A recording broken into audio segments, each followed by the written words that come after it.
My name is Doril Sanders. I was born in New Albany, Mississippi, and I was born August 21st, 1958. I was born the thing about that is we left New Albany. We left New Albany when I was little, but then I ended up back in New Albany as I was older, and basically that's where I grew up, was New Albany. In 1969, our dad built a house in New Albany, bought some land out on Braden Road, and when we moved back then, we had a lot of people in our family. We had a large family. I actually had 4 stepbrothers and sisters and 11 brothers and sisters. And that was, we were born at a time when it was a time for families to be large families because you had a lot of farm work. And my older set of brothers was by one mom. My father's name is Doril Sanders, and he married, the only thing I remember about her is Miss Porter. He married her first, and he had 4 children by her: Catherine, Hermie, Hubert, and Betty Mae. And then she had an illness, and she died. So then he married my mom, and from her name is Lexi Bell Sanders. She was Alexi Bell Johnson when she married him. From those two, they had 11 people, another large family. And it seems kind of funny because people say, oh, 11 people in the house at the same time. But we were not all in the house at the same time. There were stages. The first 4 were older. And then when my dad married my mom, about the first 3 or 4 of them were older. And then the rest of us kind of came in pieces. We came. And from my mom, Lexi, and my father, Troy, we had Fed, that's F-E-D-D, period, as Fred Sanford would say. and then J.L., Pauline, Troy Jr., Boyd, and myself, Doril, Paul, Lamar, Esther, Christine, and Loline. Actually, Loline's older than Christine. Christine is a baby, and she works here in New Albany at the Renaissance Bank. And that's the gist of our family. And we had to have a large family because we lived in the country, and our way of living was to farm. And you had to have a lot of people to farm with. And growing up on the farm was an experience in itself because we were country boys. We were tough. We were hard. And we did stuff country boys did growing up. We played hard and we wrestled hard, and we didn't think about things like hygiene wasn't important to us. It was running after the dog and going out in the woods and seeing if we could chase a rabbit or something like that. That was so important. We were so tough that when we got hurt, we shook it off and went on, even though we may be bleeding. We were more afraid of what our dad and mom would say to us than we were the injury that we received. That's how tough we were. We were hard little boys. And another thing about having that many people in the family, a lot of people say, well, how did you make it?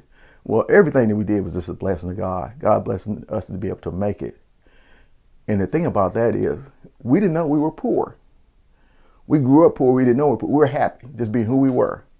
The main ridicule that we had a problem with was people saying, all y'all family, all those Sanders is up there on the Sanders Hill and everything. But that's the only thing that bothered us. But as far as being poor, we didn't know. And we had a family setting. We're all family. And that's one of the things our mom and dad preach is no matter what you do, no matter what type of situation you get in, your brothers, your sisters, your family. Always be family. Always be able to come back home and stay with family and don't have a grudge against family. And that was one of the things. So it was a large family, all total 15 people. And even the older set that did not grow up with us, we were all still considered family. And when they came home, we were brothers and sisters. There were no anything. We were just brothers and sisters. We were the Sanders family. If you look at the 11 brothers and sisters that I had by my mom, Lexi, I'm the 7th child, or I'm the middle child, the 5 above and 5 below. And the good part about that is they say, and I kind of feel it sometimes, is the middle child is the one that kind of keep the balance between everybody. And sometimes I feel it, but all of us do that. So that because that's how we were raised, is everybody work together. And we may fight with each other, but when it came down to it, we were brothers and sisters, and we were together on anything else that we faced. When we moved to New Albany, we still had cousins and aunts and uncles that lived near us, but they were across town, those type of things. But as far as us being next door, there were hardly ever a time when we were next door. If it was when I was coming up, a little bitty boy, and I don't remember a lot of that because when I was growing up, about probably the age of 3 or so, we did live on my grandmom's, Mama Willie, we called her, Johnson. We lived on her land for a while, and then we moved to Myrtle, and we basically grew up in Myrtle. And then later on, after we integrated for about a year in Myrtle High School, my dad built a house in New Albany, and that's when we moved to New Albany in '69. My grandparents, and that's Morton and Willie Johnson, as best as I remember where they lived, because I was little when my granddad died, but they were from the Ben County area, the Ashland, Hickory Flat, in that area, and they had land in that area. At one time, my granddad had a lot of land. He had like 400 acres of land, but he had a lot of kids also. My aunt and uncle was a large family. On my mom's side, there were around about the same amount, 11 or 10 kids, siblings. And so when my granddad passed, like in the 60s or early 60s, they all had like 40 acres. So they just didn't have the mule, but they all had the 40 acres and they all split it up. But they grew up at least my mom, they grew up in the Ben County, in the Ashland, Hickory Flat area. But as time changed and farming became less of a situation where you could make a living by, my dad kind of branched out and started doing other stuff. We worked odds and end jobs here and there, but I remember when I was in elementary school, maybe a little older, but when we lived in Myrtle, my dad had 3 jobs. He worked as an orderly at the hospital, he drove a bus, he farmed, and about anything else he could do to make money, to provide for all of us. My mom, she worked as a house maid, I guess if you want to say that. She's for the Lamar family. She worked as a housemaid for most of the time I remember coming up, and off and on. She didn't do that constant off and on because she mainly stayed at home and took care of us, since there were so many of us. But she did that. Now, about the early 70s, she did work at the hospital as a nurse's aide for a few years until some type of issue happened. Basically, what happened was she had a health problem, and she was not able to stay on her feet, and she was having a hip problem. So she had to resign from that position because of the fact that she was having a health problem. And I think there was another issue also, that my dad ran into a hospital, and back then, if one person got in trouble in the family, they would give the whole family a bad name and say, okay, since you're related to him, then we'll have to fire you also. So that was kind of a 2-part thing. And there were some other things that we probably won't have time to talk about in the interview that happened based on my dad getting in situations that they basically penalized my mom. I remember one incident vividly when I was probably too young to remember it. My dad had bought a new pair of shoes downtown New Albany, and they thought he stole the shoes. So they arrested him. And my mom, on the way to work from Mr. Lamar house, they said, well, since you're his wife, you're an accomplice, so they arrested her too. They took her to jail. And then basically Mr. Lamar had to call them and say, let Miss Lexi out of jail so she can go home and take care of those little kids at the house. So there were some situations so getting back to the question, that she did work as a nurse's aide, but my dad got in trouble. So since he was in trouble, and that was basically the rest of the thing they did. He did odds and ends after that, he did farm work, but he never really worked for anybody on like the legal payroll. So we did odds and ends. And then all of us were getting older. We got jobs, so we could bring money and living supplies into the family and help out with the living expenses. When I started school, I attended B.F. Ford School when I first started. That was my first experience. I had actually went to a kindergarten program or Head Start program the summer before I started elementary school. And I was kind of looking forward to going because during the summer we had a lot of fun. But it was a little different experience when I got to B.F. Ford. I was little and I was young and I wasn't used to being away from my family and my brothers. So first grade at BF4 was a little bit of at the very first, was a little bit of a test for me. First, I do remember staying in the gym all day long. It was hot before I went to my first class. And then when I went, I cried for several weeks because for my other brother, because I wasn't used to being away from my brothers. So it was a little bit of a test for me, first grade. I eventually got used to being in first grade. And then I went to second grade. And the issue with second grade was, since we were a farm family, I didn't go to school a lot, plus being sick. And so I stayed in second grade for 2 years. And the blessing in that was when we integrated and we went to Myrtle school, they said, well, he's third grade instead of second grade. So I was allowed to move up. But going to Myrtle was a good experience also, because going to Myrtle overall, we had the integration issues, the race issues, the back and forth yelling and occasionally fights because of the race issues. But overall, it was a good thing because I had a teacher that Ms. Strong inspired me that I could learn. And I was intelligent more than I thought I was. And so she inspired me to learn. And then I started doing some things, and my brothers were seeing fed. My older brother said, hey, you're doing great. You can write, you can spell, you can 100 on spelling test. So going to Myrtle wasn't all bad.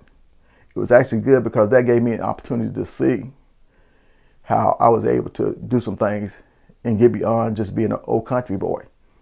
I do remember some other things about being at Bill Ford. I remember the day Dr. Martin Luther King got shot at Bill Ford. I was in the second grade and we couldn't go anywhere. I remember we had to stay in the classroom all day long. And I remember the teacher had some type of way gotten a TV in the room. And I remember, and I was leaning over my chair and stuff, like, why do we got here, sit here all day long and look at that program? And I didn't know the importance and the significance of what was going on at the time. But I was in the third grade, and I do remember outside, the weather, like dark outside. I remember going home because it was like a dread at home, or like a almost a depressive mood at home when at the time he was killed. And of course, years later, I do remember now the significance of what was going on and what we were living through then. Before, so then we integrated to Myrtle. And when I went to Myrtle, I was in the third grade. We only went to Myrtle for 1 year before we moved to New Albany. And we moved to New Albany, I was in the fourth grade. And that was good because what happened is, accidentally I got separated from my family. The rest of my family went to Mattie Thompson, and I went to Central Elementary at that time. And I was the only one, just because I was sitting in the wrong place on the bus. I was sitting at the front of the bus instead of the back of the bus. And what they did, they got on everybody, this part of the bus, stay here. Everybody, the rest of the bus, get off. You're going to Mattie Thompson Elementary School. And that was depressing to me because all my others, Paul and below, all of them went to Mattie Thompson. And I was the only one in the elementary school at Central. And I said, well, that was Central was, God, the blessing in that was I was able to go to school with people like the doctors and the lawyers, children. And I could learn better and learn the systems and learn some things to how they live and how they thought. And we all kind of grew up together, knowing each other, and the Eric Sauls and and the Marshes and those people. We all went to school together. Bob Spencer, we went to school together, and the children of teachers. And I was able to learn how to relate to people that weren't farm people, weren't country people. And I could relate to both cultures that way. So I went to school at Central Elementary from fifth grade. Then I went to New Albany Middle School. And then, of course, then I went to W.P. Daniel High School, and then I graduated in 1978. And another good thing about being at Central is I was able to learn a lot of academic stuff, and I was allowed to learn and push myself academically. To at one point, my math teacher thought I was a grade ahead of myself, and she had requested that me and Melanie Parks, who were the two smartest people in the math class, be promoted ahead of our grade.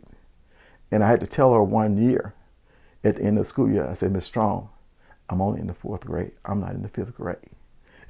And so that was a blessing there that I was allowed to learn academically, and I was pushed to learn. That's a good thing about that. And middle school was pretty much, I remember being fun. I remember fighting with Bob Spencer on the grounds and rolling around and some other kids. But middle school was a quick blur. And then I was in ninth grade at W.P. Daniel. And that was good because I got my first job. And I worked that same job pretty much all 4 years I was in high school.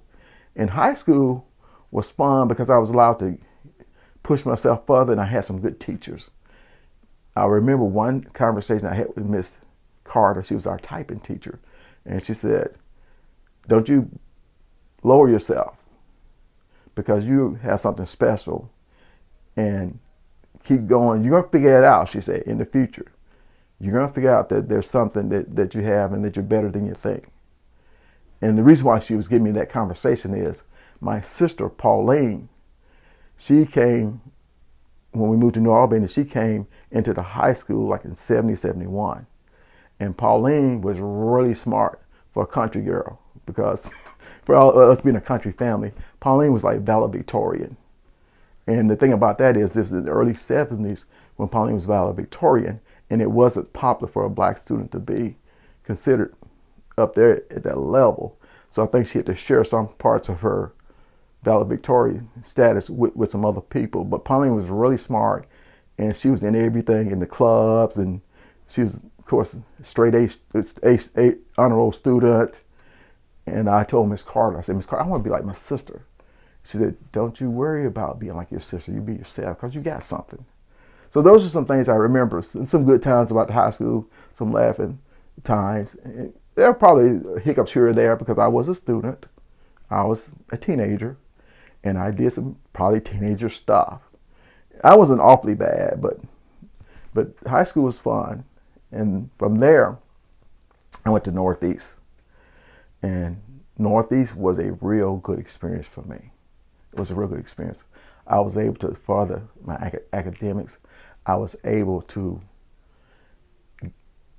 get exposed to some things and people from different countries and different counties and I was able to relate to people easy there. And I discovered that I could relate to them easy. And I earned a lot of friends, got to know a lot of people in Northeast. I also began to get some honors that I never thought I'd get. And everything, all this good stuff happening, it wasn't but a blessing of God from the very beginning. And I'll have to give him that credit, even if I don't say it anymore during this interview, that it wasn't anything but God being with us and with me. When I went to Northeast, I was able to be involved in DECA. I was always involved in DECA. I was involved in DECA at high school, and DECA was one of the things that drove me when I got in college. I wanted to be in DECA. I wanted to be a part of DECA, and I wanted to teach DECA. My DECA teacher, Distributed Education Clubs of America, was what DECA stands for. And my marketing teacher in high school, Mr. Housley. And Mr. Housley talked to me like a grown person, mature person, and it inspired me. So I wanted to go on and be a DECA person because I loved the way that we could participate in business competition and we could participate in other things, in interviews and things that make us more business worthy. So that's the reason why I became a teacher later on. And the good thing about that is I didn't know it. Another blessing unbeknown to me is I was able to be put in the DECA Hall of Fame, the Student Education Clubs of America Hall of Fame, because I was a student. I majored in it in college and I taught it. And I didn't know I was getting it until I went to basic training and came back the next fall. Somebody said, hey, you didn't make it to the national conference. I said, no, I didn't. They said, did you know you got introduced to the DECA Hall of Fame? And I'm like, no, I wasn't thinking about that one. I was just doing something I enjoyed. And anyway, so that's what Northeast did for me. I was able to get involved in some things, involved in DECA, involved in some other clubs. And I was blessed to be considered who's who among American junior colleges. You can tell how old that is because it's no longer junior college, it's community college now. But at American Junior College, I was inducted into who's who, and I was able to be one of the favorites and class favorites at Northeast, and able to get in the band and got to know a lot of people in the band, and that's Mark and those guys in the band. And we had a good time. And the good thing I like about Northeast is the people there allowed me to be me, old country boy. Couldn't put two sentences together real well, grammar-wise, lacking a lot of stuff. And I learned a lot at Northeast, but the people allowed me to grow and be myself. And they accepted that for me being who I was. And I started feeling like, hey, I may be smart. I may be plumb smart. But I found out and they allowed me to grow and do those things. They encouraged me, all the activity in the Northeast. And I'll tell anybody that today. Northeast was really good for me. From Northeast, in the background I had in Northeast, that allowed me and encouraged me that I could make it farther. So that's the reason why I went to Mississippi State. I went to Mississippi State in May of '81. Well, I graduated in May of '81. I went to Mississippi State in the fall of '81, August of '81. I went to Mississippi State. And from there, I got exposed to other things and more college life. And it was a good thing. I was involved in some things. Matter of fact, I got involved in too many things, too many clubs and organizations. As one of my years after I graduated from college, I ran across one of my Northeast classmates. He's a doctor, Dr. Tim Morris. I met him in Jackson. He says, "Yeah, I remember you, Sanders. You were like the poster child for everything that happened in Northeast. Your face was everywhere, all the posters, all the time." But those are some things that Northeast in Mississippi State allowed me to get involved in some things. And the good thing about Mississippi State is, I say, well, I was New Albany Maroon Bulldog, and I'm also Mississippi State Maroon Bulldog, so I didn't have to change my mascot. I didn't have to change my colors. So everything said Bulldogs. That was a good thing. But I stayed in Mississippi State. I graduated from Mississippi State in August of 1983 with a bachelor's degree in education. And that's when I went to McGee, Mississippi, my first job. And I had to get adjusted to being a teacher because Northeast and Mississippi State had spoiled me. And it wasn't that bad. It's just the fact that I was down in a location I did not know the people, and I had to get used to being on my own and living with a budget. Like I said, being a country boy, you don't come with automatic fame and fortune. You just come with what you have on your back, like they say sometimes. But I went to McGee, Mississippi High School as a teacher, and I taught cooperative education and distributive education at McGee High School. And when I got to McGee High School, I had to do some things I always liked doing. I've always been a person that when I go somewhere, I want to see what I can do to improve it or get involved in something that's good and keep it going. And when I got to McGee High School, there were some things they'd never heard of the programs that I bought in and the clubs that I was involved in. And so I got involved in those things and started establishing clubs in McGee, Mississippi. We established distributed education clubs of America in McGee. And one of my teacher friends, a couple years later, he came to me and said, "Hey, listen, I was driving down the highway and I saw that DECA sign on the billboard." He said, "That wouldn't be up there if it wasn't for you. That wouldn't be up there." He said, "Your program is a good program and you keep it going with these kids." And those are some things I believe that was helping people and helping students. So I taught school for 3 years, and then they had an issue where they ran into a budget problem in Simpson County, and they had to consolidate the schools. And unfortunately, I was the newer teacher and did not have seniority, so I had to leave. So when I left McGee High School as a teacher, like I said, another blessing in disguise, because I thought I'd be a teacher for life. But that led me to some other things later on that I'll tell what happened. But the first time I left McGee High School, I had ran across one of my Northeast friends, Leon Collins, and you all probably know him as Major General Leon Collins. He was the first black adjutant general for the Mississippi National Guard. And I ran across him, and ironically enough, I ran across him because I was in some military training. Because one thing I didn't mention, while I was at McGee High School, I did join the military in 1984. And I joined the Mississippi National Guard, and I joined for a couple of reasons. One reason was the money. I needed extra money. And summer was coming, so summer I didn't want to sit around and not earn anything, get all fat and lazy. I say fat, greasy, and lazy. And so I said, well, what can I do? And the third reason, which is probably 40% or more, the reason why I joined the military is my mom just had passed. My mom passed in spring break, March of '84. And And I didn't want to sit around all summer long dwelling on my mom's death and being depressed about that. So what I said was I'll put myself in a situation where I'll be forced to do some stuff and not focus on what's going on with that situation in my life in that situation. So I joined the military, and that has been a blessing in disguise. Like I said, God lead me all the way. So I joined the military in the summer of '84. So fast forward 2 years later, they asked me if I wanted to go to officer candidate school. I said, sure. I always like a challenge. I always like accomplishing things. So I went to officer candidate school, and Leon Collins was one of the trainers there. We call them TAC officers. He was one of the trainers. So he found out in 1986 that the school system had consolidated, and I didn't have a job. So he said, I tell you what, I know some people up in Columbus, Mississippi at the unemployment office.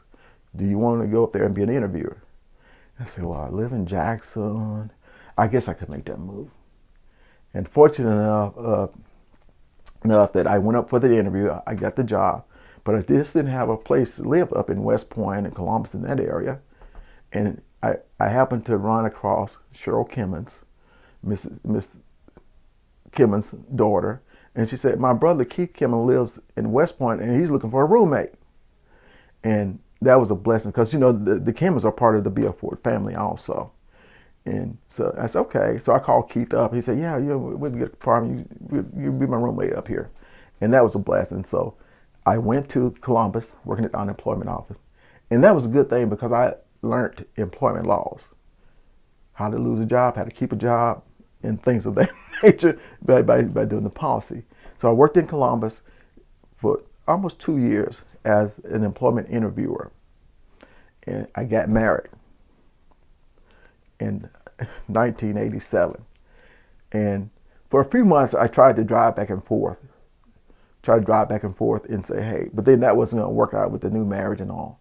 So I said, hey, listen, you all, I have to turn my resignation because of the fact that I can't afford to drive back and forth in more ways than one. And leave my wife all week long just to be up there. We're just newly married. So I resigned my job in Columbus. And for about 6 months, I did odd jobs, substitute teaching and other little things to make ends meet. But then in October of 1988, I got a call from Boswell Regional Center now, but it used to be Boswell Retardation Center in McGee, Mississippi. Got a call from them, said, you want to come down for an interview? And I went down, and they interviewed me. They offered me a job as a supervisor, shift supervisor. And I said, hey, I'm broke, I'll take it. I didn't tell them the broke part, but I tried to take it. And so I took the job, and when I got there, I guess the director was so impressed with my resume and my interview, he said, do you want to train for nursing home administrator? And I'm like, nursing, what's nursing home administrator? I don't know about all that one. And he asked me, and I said, well, because I was up for the challenge, I said, I'll take that challenge. And so after 3 months of being there, he basically okay for me to start the nurse home administrator training program. And went through the training. In January 1990, I was certified as a nurse home administrator and has been certified ever since. And I worked in that position from that time frame, 1990, until I retired in 2019. But I had transferred from Boswell. After 10 years at Boswell, I transferred from Boswell to we call it Whitfield, but the official name is Mississippi State Hospital. And I worked there as a nurse home administrator for about 20 years, a little over 20 years, and before retiring. And speaking of retiring, now while I was doing all these other things, the school teacher, the employment interviewer, and the administrator, I was still in the military part-time. So I had two careers going at the same time, part-time and then full-time the other one. And in the military, as I mentioned earlier, I went to was allowed to go to OCS, met some people, General Collins, those people that were over the program. So I did complete OCS, and I became an officer in the military. We call them butter bar, brand new butter bar. Didn't know a lot of military experiences because I wasn't in a unit that they did a lot of field work. I was in an administrative unit. So I had to learn a lot of that stuff in OCS, the field stuff. So I went to OCS and got commissioned as a second lieutenant. And from then on, it's kind of grew on. I was with public affairs. You're probably familiar with that media part of this. So I did public affairs for 25 years in the Mississippi National Guard. And I went from being a detachment officer trainer to the detachment commander in 1999. Then I they transferred me. I was moved to Camp Shelby as a public affairs officer for the garrison at Camp Shelby. And along my military journey, I was also earning rank. So I went from a second lieutenant to a major when I transferred to Camp Shelby. And then from Camp Shelby, I was allowed to go there and working I was able to go there, and I was able to get the training, and I was able to get ready to be promoted.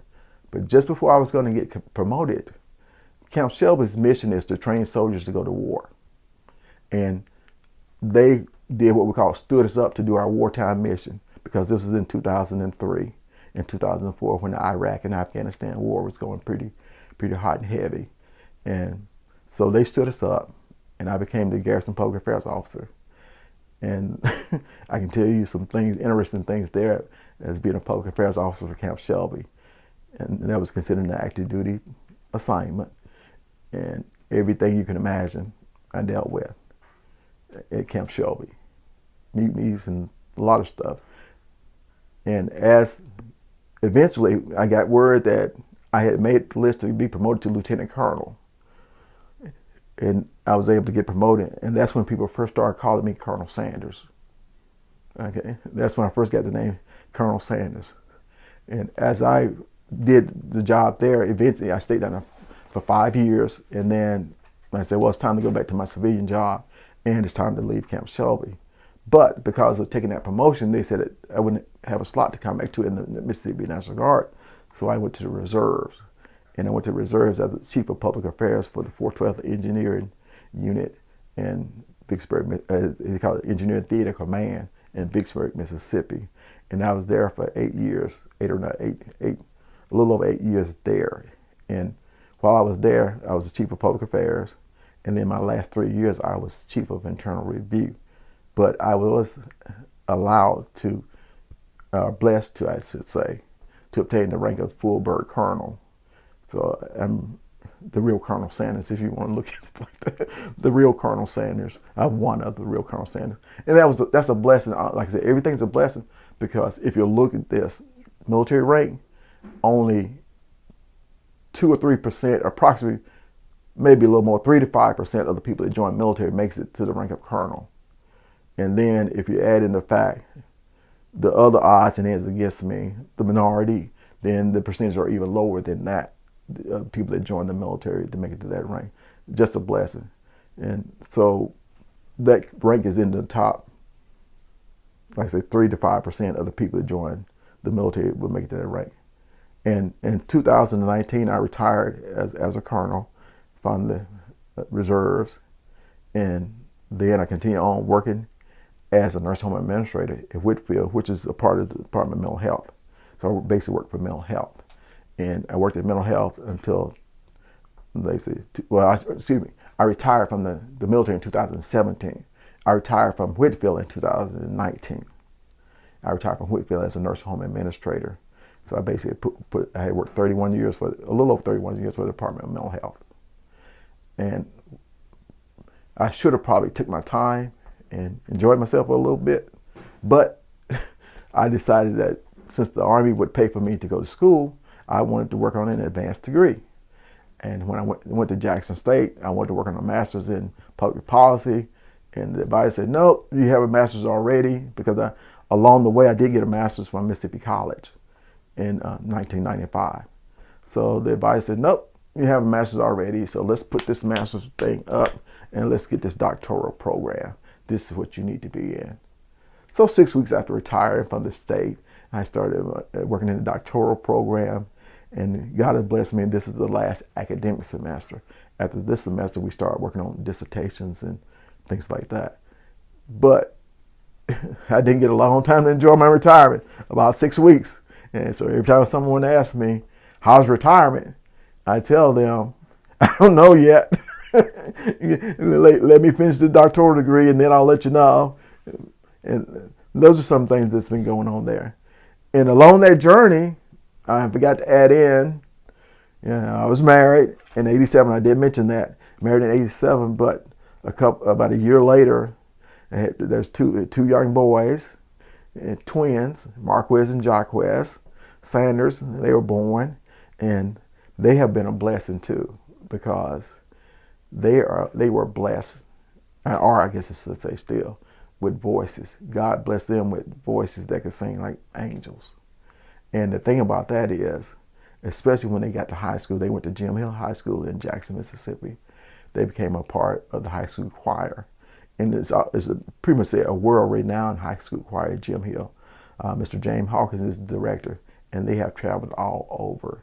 They've been to Italy, they've been to Australia, and some places. Now, they went to those places before we joined the band. Before we joined the choir. But after we joined, we did go to some pretty neat places. When we competed in competitions at Salt Lake City at the Mormon Tabernacle, and that was a chilling experience, goosebump chilling when you're in that setting and you hear the choir singing. They were in a competition, but they were also a part of a choral festival they had over there, and that was neat. And like I say, when I sat there in the tabernacle listening to them, the chills came up on me on how well they were performing. And Jim Hill won the competition, and the choir that won the competition was allowed to do 2 selections during the choral festival intermission time. And the funny thing about that is, a lot of people say that little black, because it's mostly black students there, and the little black choir from Jackson, Mississippi, they probably, how'd they win? What did they do to win? And what they didn't know was Mr. Hawkins had a desire to push his students, a desire to achieve and to be one of the best, has been one of the best choirs, and they never heard of Jim Hill. And one of the things about it, there was another black choir from Texas, and they thought that, and they did the Hallelujah Chase, the praise dance and things type performance. But Jim Hill didn't do that. Jim Hill did the choral type gospel songs and things. And when Jim Hill had a chance to practice during the practice session on their thing, there was like 300 people in the competition, not competition, in the choral festival, and they had like 2 groups. One group, like 150, would sing one selection or some selection, then the other group would sing some other selections. While they were changing those groups out and getting them ready to do their practices, Jim Hill came up to do their performance. And it's like when Mr. Hawkins started warming them up, it's like everybody stopped in their tracks and said, "Oh, we see why they won."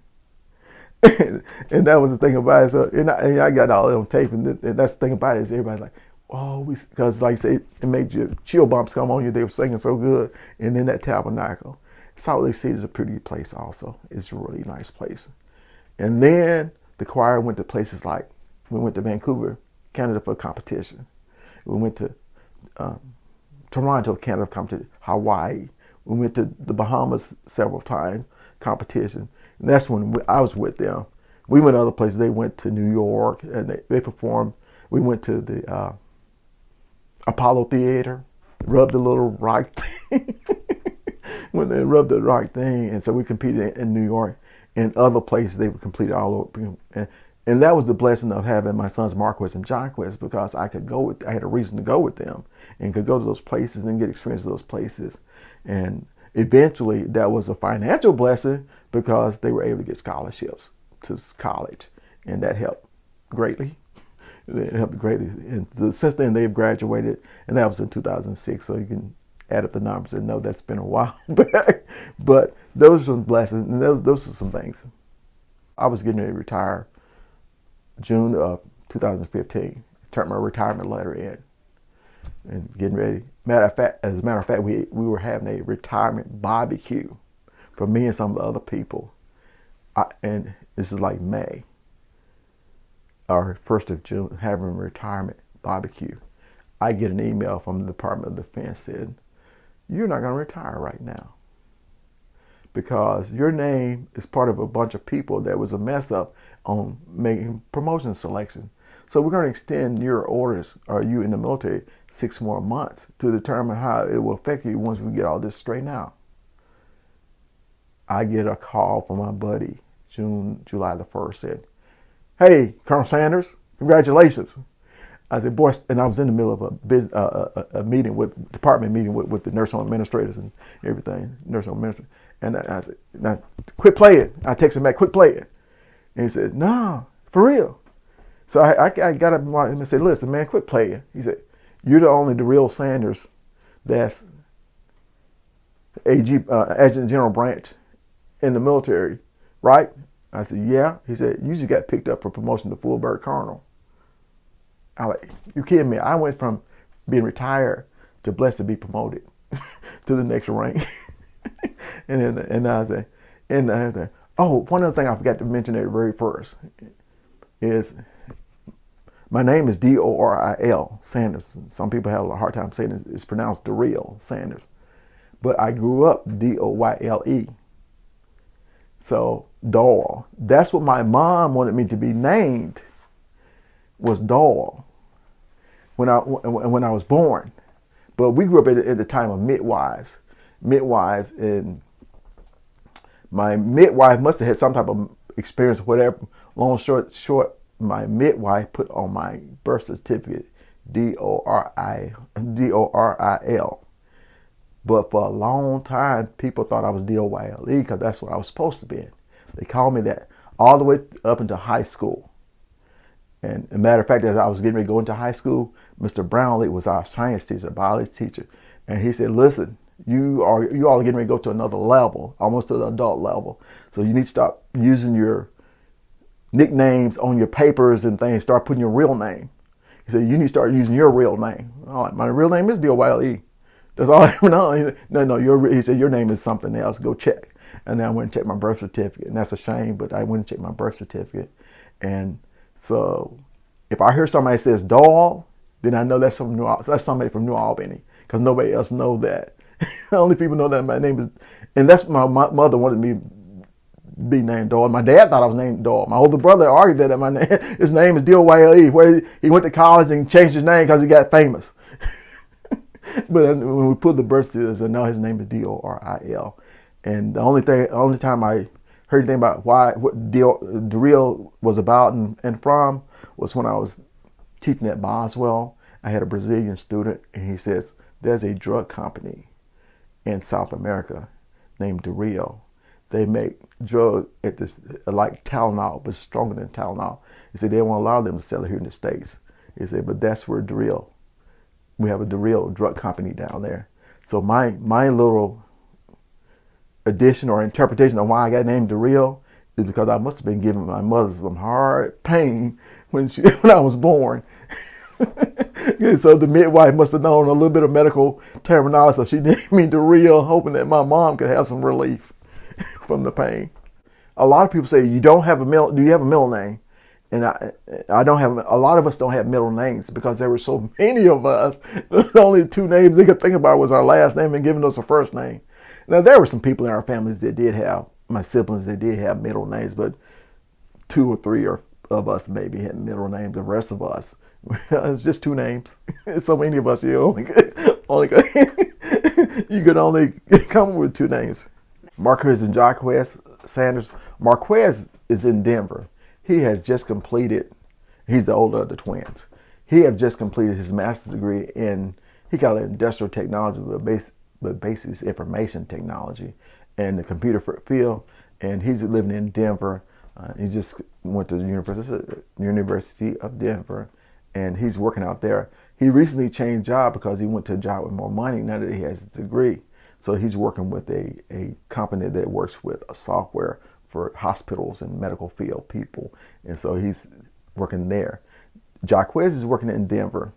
Jaquez is working in Dallas. He's the younger of the twin. Jaquez, he lives in Dallas. Actually, he lives in McKinney, which is a little, I think, north of Dallas. He lives there, but we call it the Dallas since it's the Dallas area. And he works at a security company there. He used to work with a security company that guarded the Cowboys facility. And he said, I see the owners coming in, but I think he's working with another security company now. But he said, I could see the owner and I could see the players coming in, and they had the memorabilia there, and I had to guard the memorabilia shop where you buy cowboy stuff. So he's in Denver.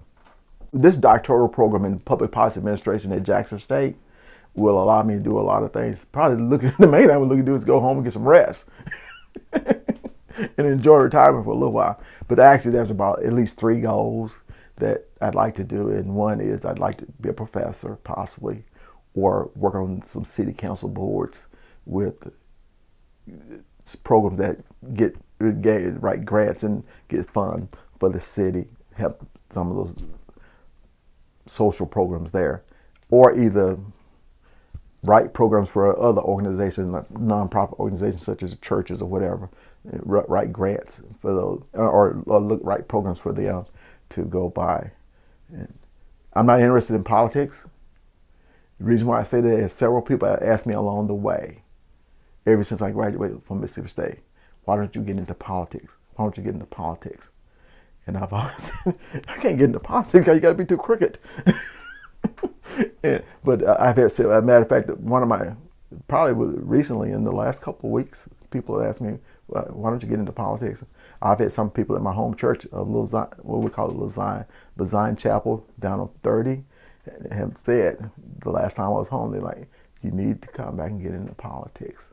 And I'm like, I don't think I want to get into politics, but I'd like to work as for it. And some people say that degree does lead you to get into politics because it's public policy administration. But I'm looking more at either being a professor or work on some of the city council boards, or working for organizations writing grants and things like that, and policies. As they'll say, people that live their life, their job is their life. When they quit their job, they have all kind of problems, or they don't live long because their jobs were their life. They were married to their jobs and things of that nature. With the large family we do have several people that are no longer with us. My 4 stepbrothers and sisters, I would call them, they're all passed. Over the years, they passed. And my older brother, Fed, F-E-D-D period, he passed in 2005.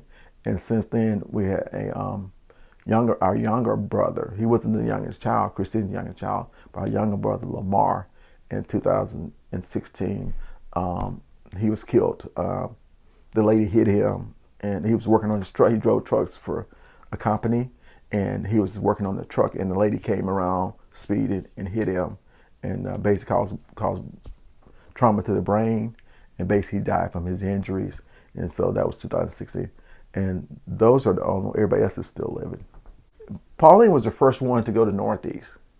Pauline went to Northeast and received a nursing degree. And so she was one of the first ones to start like a professional career from the family. And she went on to do several things. She moved to Jackson, worked for a little while in the nursing field, but then she got married, and her husband had a bright idea that if they moved to California, they could get rich and he could work for his sister and things like that. So they moved to California in the early 70s, around 72 or so. And so she was a nurse out there for ever, moving to different organizations, different ranks. And the main person that she worked with was the Kaiser Foundation, Medical Foundation, and I think she retired from them. So she eventually moved to Atlanta about a year and a half ago. She moved to Atlanta, and she said, that's the closest I can get to Mississippi and live comfortably and kind of still have some of that lifestyle that I live in that I had in California. She thought about Memphis, but she's that's still too south. That's still too Mississippi. So she retired as a nurse, and I think she works some part-time work as a nurse. And she did some business ventures on her own too. Like she started some CNA agencies and some other things she's done on herself.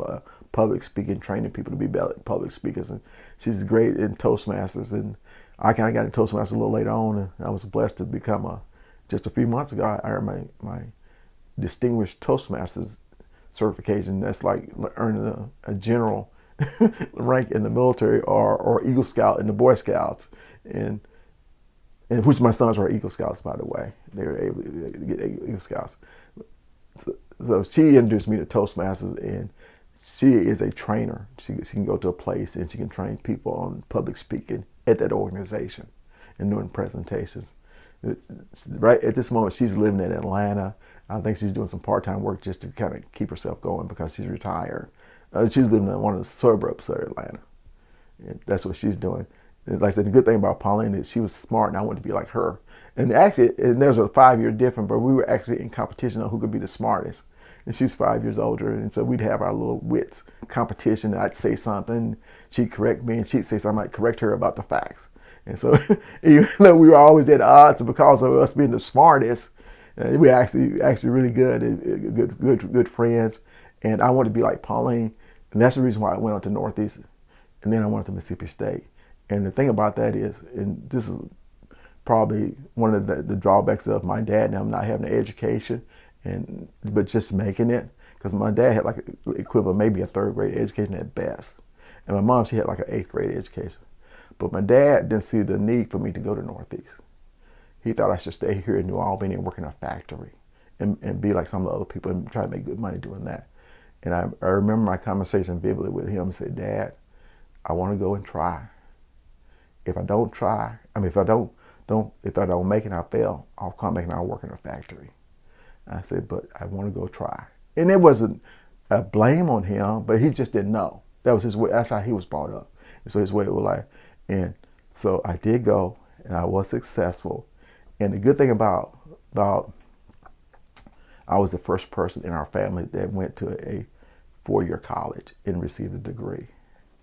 And like I said, and the other good part about that, and I was so glad that I could do this, is when I graduated August of 1983, I was able to let my mom come see me graduate from college because she passed about 6 months later. And so a little, maybe about 6 or 7 so months later, she passed. But she was able to see me graduate from college. One of her children graduate from a 4-year college. And I was the first one to receive a degree. And since then, we've kind of been blossomed. All of us have degrees, and not all of us. A lot of us, about half of us, have degrees and masters and associates and bachelors and things like that, and working in different fields that God had blessed us that we thought we'd never do. And my brother Paul, and we were like that. And matter of fact, we graduated the same year, but I was the one that was late graduating because of my earlier years when I didn't go to school and I was held back. But we graduated the same year, so him and I were just like that. A lot of people say that we look like twins, but actually I'm about 1.5 years older than Paul. But my brother Paul, he joined the Army, and he had a good Army career, and he retired as a physician assistant. So now he's working as a physician assistant and as a provider at the VA in Memphis. And all his children are medical people, and one of his daughters is a physician assistant, or they're in nursing, or RNs, and those levels, his wife. So those are some things that bless. And of course, Christine is doing really well with her family. If you go down to the bank, you can probably get some money from her at Renaissance. She'll give you some money. She's our baby sister. And she'll say, yeah, I'm your baby sister, but I ain't the little sister now. So don't y'all think that. But no, she's very humble. She's probably the humblest one in the family. And she's good for us. And then you got Esther. She's a school teacher down there, and she's part minister. She has her divinity degree, certification and things. She's a minister. And so a lot of us have went on and did things beyond our old country days, our old country beliefs that we never thought we could make it. But all of that, like I said, just God and the blessings of God and the details that we've been able to do these things. And I could probably tell you some more stories, but we as a family, the thing about it, like I said, we're our family, and the good thing about it, every January of every year we have a family get together of just the siblings, a big family get together in my brother's house in Hernando, and we all just, unless our health. One of my older brothers, JL, his health is getting kind of a little bad, but when he can travel and make it, he comes. But we get together, and all of us are still here except for of the original 11. Except for Lamar and Fed. And I say, well, if we had one more, we'd be cheaper by the dozen. And actually, we did have a sister that was born right before Pauline was born, but she didn't live too long. I think she lived a few weeks. And her name was, I forgot her name, it was like Agostina or something like that. But She lived a few weeks, but we don't have a lot of stuff on her because I don't know if she even lived long enough to get a birth certificate or whatever. But anyway, I said if we had one more, it would be cheaper by the dozen. We kind of laugh with our nephews sometimes. Our oldest sister, sons, we laugh. It says because my dad had a certain reputation. He had a reputation, and it wasn't a bad one, but if somebody messed with him, he would defend himself. And he laughs sometimes. My nephew, when he comes down, and says, if you go to New Albany and you mention Troy Sanders' name, people are still like, oh, where is he? Where is he? But he wasn't that bad. He was a good, honest man. He taught us. That's one thing our dad and our mom taught us was, don't try to make it by swindling the people. Tell the truth. Work hard. You'll get there. And that's one of the things that we do. We don't go around, sell drugs and that crazy stuff just to make a living. It's either hard work or we do without. I remember I didn't want to be there. I one time got in trouble for skipping school because I didn't get on the bus because I just was not going to school that day. And I was in that first grade. And my mom, when I got back to the house, and she delayed my little punishment for about a half day. And I thought I was the nicest young man ever that day. I was washing feet and doing whatever I could do to get out of the whooping. But she got me later on that evening. She said, okay, you remember you will never miss the bus again, will you? Because I didn't want to go to BF4. But BF4 was fun. It was fun overall. I was learning and doing a little first grader stuff, trying to get a little girlfriend and all that good stuff. I have a pencil mark in my hand right today because I was trying to talk to one of the little girls in about second or third grade, and she did not want to have any parts of me talking to her. So she stabbed me in my hand with her pencil, and the lid broke off. And it basically went deep enough, and like the country boys, they were tough. So I just let it stay there.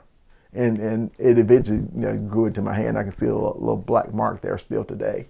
But those are some things that happened at B.F. Ford. She was a bright-skinned girl with long hair, and I was just I was being a little second grader boy and trying to, hey, you like me and all that stuff. Probably hit her, probably. I don't know if I hit her, but I probably did something with her hair. And she turned around and showed me how much she liked me. It was sad for me to go from Bill Ford to Myrtle, and I was basically I was scared. I was scared. I didn't know what to expect. The new school, and then the integration part. The racial things and stuff. And we went, and eventually I kind of tried to let some of that. I didn't dwell on the racial part. I started just dwelling on the fact that we were students, and that helped. The issue not to be such a big issue in my academics and things, and learning to get to know people. And it got to the point that when I was getting to know people, you're a person first, and then you let me know different from there. Kind of like Dr. King says, the content of the character, and that's what I looked at first, and that's one of the things I still say now. When we deal with people, race, academic level, education level, and look at them, unless you show me something different, I look at you as a person first. And I use the same motto even when I was working or in the military. Sometimes it get me in trouble because I stand up for people, and they say, well, if you stand up for this person, I have to hold it against you.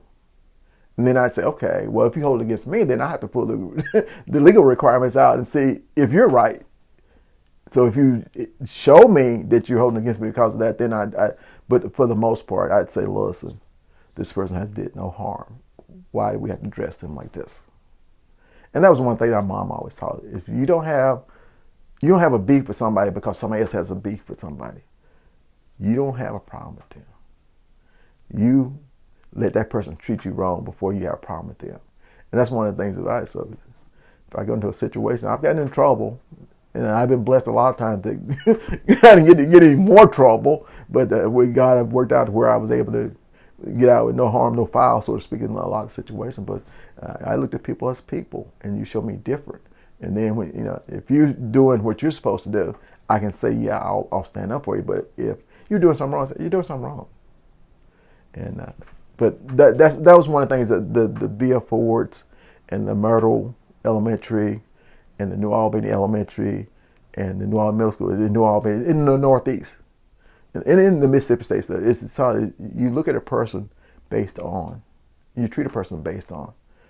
If somebody else is saying, hey, we're gonna do this person wrong, like I said, I stepped in sometimes and said, we're not doing this, y'all. And I'll tell you one good example. I remember in basic training. In basic training, of course I was a little older when I went to basic training, some of the guys, but in basic training they do what they call blanket parties. So if this soldier wasn't getting in line and causing causing us a lot of problems because they weren't getting in line, they have a blanket party. And one night I remember they did a couple, and I said, I told the guys, you need to stop that. That's not the way you make a person learn better, do better. Blanket party consists of throwing the blankets over them and beating them with something. So I stopped it one night, and late at night, and this guy wasn't doing so well. So several of my training buddies decided they'd give him a blanket party, and I knew their voices, and because it was dark, but I knew their voices, and I said, "Hey, you stop that! Stop that! Stop that!" And so they ran. The next day, one of the guys said, "Listen," came and said, we kind of like you, Sanders. We kind of like you. You don't need to interfere with our blanket parties no more." And of course, I was always been kind of bold about stuff, and I was in I had started getting into the martial arts and everything. Oh, by the way, I do have a third-degree black belt in Taekwondo, and I teach a class sometime. But anyway, and, so I said, listen, I tell you, it's like this: if you guys decide to give me a blanket party, you're gonna be the first one I come after. So tell them they better not do it. So I never had a blanket party. But I was that type of person that you're not going to do this guy wrong. And that next day I tried to help the soldier out that they were beating up and say, hey, listen, man, come on, just get your stuff together. Come on, get your stuff together. And those are the type of things. And one other thing now, I know we got to wrap things up, about basic training was, I was talking about I went because my mom had passed. And I was glad the guy had blessed me to be there, because one of the soldiers had a problem. And they called him during basic training and said, your mom is single parent situation. They said, your mom is ill, had a brain injury or something. You need to get on a plane right now and come home. And so while he was in the air, his mom passed. And so he went on to the funeral and he came back a week later. So I had to sit and counsel him, so to speak. Say, listen, Randy, man, this is why stuff happened. But you got to go on with life. And how would your mom want you to do? He said, she want me. I said, well, that's what we got to do. And that, like I said, I was kind of like Joseph in the Bible. Everywhere I went, I was in trouble or in a bad situation, but something good would come of it. And I remember one time the guy went AWOL, and I was one of the older trainees there at basic training, and they said, you're going to be in charge of him while we go train. When they went and got him, brought him back because he was getting ready to be discharged from the Army, but they put him in a bag and said, you need to watch this soldier until we get back. And they went off to training. And I talked to the guy. I said, man, why'd you do it? Why'd you run? And he said, well, I just thought I couldn't handle it. And my girlfriend came and she enticed me. I need to leave. So she picked me up at the gate and I left. I said, well, whatever you do, don't make this think less of yourself, man. You're human. Same thing with OCS. I got in trouble. sort of got in trouble. One of the soldiers did some of the same thing. We were training to be leaders, and he did one of the same thing because the pressure of OCS is pretty good. And he left when AWOL. I knew the guy from basic training, and he was from the Delta. And so when when the TAC officer started asking what happened to Owens, I said, well, he lives up in the Delta in Cleveland or something like that. And they thought I knew more about him leaving. And I told them, no, I just went to basic training with him, went to AIT training with him, and that's all I know about him. Long story short, they did go get him, sheriff guy, and they brought him back. And they said, well, we can't talk with him because he's like a deserting, a traitor, and all that type of stuff. So for the few days we were trying to out-process him, he stays over here in a separate barrack. He takes a separate shower. And I sneak and go say, hey, listen, we meet in the shower and say, hey, man, Owens, what you need? Well, I need some, toiletries or something. I said, okay, be here at 10 o'clock tonight. I'll get you some toiletry. And so I would do stuff, and then that's all the blessing from God and from my family brings. I do stuff that I could get in trouble with, but I say I just have to take that chance to help somebody out. And I tell them, I say, you're one of us. You're not a prisoner of war. You're one of us. You're not an enemy. And some of the guys say, hey, Sanders been getting Owens some supplies. And I said, guys, he's not in a concentrating camp and all that stuff. He's still us. He's still human. We need to treat him like that. Because they knew I was black belt in Taekwondo. So sometimes they kind of, okay, well, you should kind of straighten up. They kind of back off a little bit. And it probably more so my attitude than my martial arts training. It was just that this is what we're going to do. And fortunate enough that guy did come back another year later, and he did get commissioned as an OCS officer. I ran across him. I said, hey, Owens, man, I'm glad you went back and got it. I'm glad you didn't let that overcome you. And he's part of a little joke that me and my brother Paul has, because since Paul was retired from the Army also. Paul was over in Iraq during the war in 04. He was over in Iraq. And he said, somebody came up behind him in the child line and said, I guess they'll let anybody up in this army, won't they? And I said, we look kind of like twins. Won't you? And he turned around and said, excuse me? do I know you? Excuse me? And the guy, so there was a little bit of difference. Oh, I thought you was Sanders that I went to OCS with and blah, blah, blah. He said, no, that's my brother. He said, really? This is a small world. He said, that's my brother. And he said, okay. And so my brother told me that Owens came and said that to him while he was over in Iraq. Now, what happens when we come home to New Albany, people will think I'm Paul. And they'll be talking and they say, da-da. They're like, you don't remember that? And I said, you're talking to Doril instead of Paul. You're talking to Doril instead of Paul. And they say, oh, okay. And so our little laugh about that is, I said, see, you went over to Iraq. People thought you were me. I'm known international. You're known back home, but I'm known international.